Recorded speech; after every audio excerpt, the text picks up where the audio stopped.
नमस्कार, मी रमेश चेंडके. हिंगोली तालुक्यातील जांभरुण रोडगे या शिवारामध्ये मी आहे आणि याच जांभरुण रोडगे शिवारामधून कयाधू नदी वाहते. याच कयाधू नदीवरती मृद व जलसंधारण विभागाच्या वतीने बंधारे बांधण्यात आले आहेत. मी त्याच कयाधू नदी पात्रामध्ये आहे, जे की हे कयाधू नदी पात्र आहे आणि याच कयाधू नदी पात्राच्या दुसऱ्या बाजूला जे आहे ते मृद व जलसंधारण विभागाच्या वतीनं बंधारा बांधण्यात आला.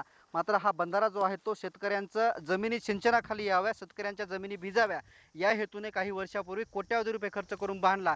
मात्र याच बंधाऱ्यामुळे जे आहेत ते शेतकऱ्यांना कुठलाही फायदा झालेला नाही. आपण बघतोय की या ठिकाणी अशा प्रकारे जे आहेत ते बंधाऱ्यात फुरसर अडकते. दुसरीकडे बंधाऱ्याला दरवाजे बसवलेले आहेत. मात्र मी कॅमेरामॅनला विनंती करेल की एकाही गेटवरती आपल्याला या ठिकाणी दरवाजा दिसत नाही. जवळपास 1 2 3 4 5 6 जवळपास 25 ते 30 दरवाजे आहेत, मात्र एकालाही गेट नाही. खरं तर संबंधित विभागाने जर याच्याकडे वेळोवेळी लक्ष दिलं असतं, याची डागडुजी केली असती, तर या बंधाऱ्याची अशी बिकट अवस्था झाली नसती.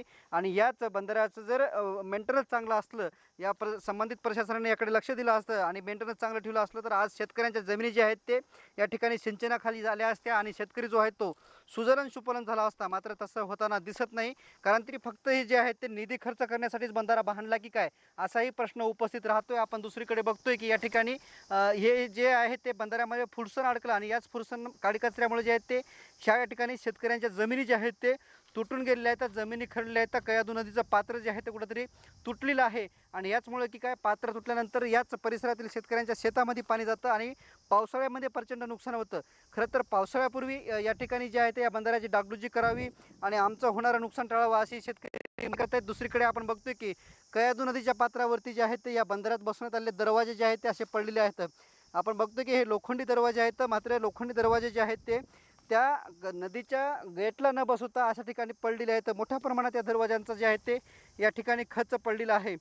आणि दुसरीकडे या ठिकाणी संपूर्ण आपण बघतो की लॉंग्स जर बघितलं तर संपूर्ण ही कयाधू नदी जी आहे ते पात्र सोडून वाहते आणि नदी पात्र सोडून वाहल्यानंतर जे आहे ते परिसरातील संपूर्ण भाग तुटून गेलेला आहे. खरं तर संबंधित विभागाने लक्ष द्यावं आणि या बंधाऱ्याची डागडुजी करावी आणि कुठंतरी या बंधाऱ्याचा शेतकऱ्यांना फायदा होईल असं काम जे आहे ते पावसाळ्यापूर्वी करावं अशी मागणी परिसरातील शेतकरी करत आहेत. रमेश चेंडके, TV9 मराठी.